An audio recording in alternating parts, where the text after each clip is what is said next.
இன்று நாம் சந்திக்கவிருக்கும் ஆலயம் திருச்சி மறை மாவட்டம் பாலக்கரை பகுதியில் அமைந்துள்ள பழைய கோயில் என்று மக்களால் அழைக்கப்படும் புனித வியாகுலன்னை ஆலயம். திருச்சி மறை மாவட்டத்தில் இயேசு சபை குருக்களால் கட்டப்பட்ட பழமையான ஆலயங்களுள் ஒன்றுதான் பழைய கோயில் என்று அழைக்கப்படும் புனித வியாகுலன்னை ஆலயம். இந்த ஆலய வரலாறு என்பது நம்முடைய வாழ்விலும் நீங்காத இடம்பெறுகின்ற ஒன்றாக இருக்கின்றது.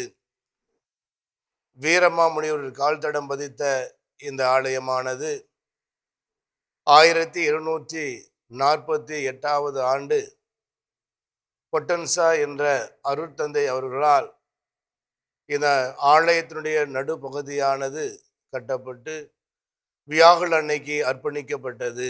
1616 ஆண்டுல தான் திருச்சி மாநகருக்குள்ள கிறிஸ்தவர்கள் அடி எடுத்து வச்சாங்கன்னு ஒரு வரலாறு சொல்லுது. அந்த காலகட்டத்துல நாயக்கர் மன்னர்கள் தான் தமிழகத்தை ஆட்சி செஞ்சு வந்துட்டு இருந்தாங்க. முதலாம் முத்துவீரப்ப நாயக்கர் தன்னோட தலைநகரை மதுரையிலிருந்து திருச்சிக்கு மாற்றி வைக்கிறார். அவரோட பணி செஞ்ச ஒரு சில ஊழியர்கள் கிறிஸ்தவர்களா இருந்தாங்க. இவங்க மதுரையில தத்துவ போதகரான ராபர்ட் டி நொபிலி மூலமாக கிறிஸ்தவ மறையை ஏற்றாங்க.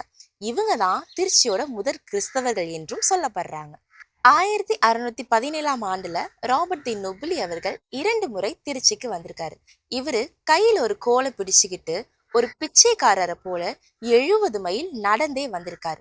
அது மட்டும் இல்லாம 1626 ஆண்டுல முத்துடையான் என்பவருக்கு திருமுழுக்கும் கொடுத்திருக்காரு. இந்த முத்துடையானோட வேண்டுகோளுக்கு இணங்க 2000 பேரை கிறிஸ்தவர்களா மாற்றி அவங்க வழிபடுவதற்குன்னு ஒரு ஆலயமும் கட்டி கொடுத்திருக்காரு. இதை பிடிக்காத பிற சமய சகோதரர்கள் அந்த ஆலயத்தை இடிச்சு தரமட்டம் ஆக்கிட்டாங்க. இதுதான் திருச்சியோட முதல் ஆலயமாக இருக்க வேண்டும் என்று வரலாற்று ஆய்வாளர்கள் சொல்றாங்க.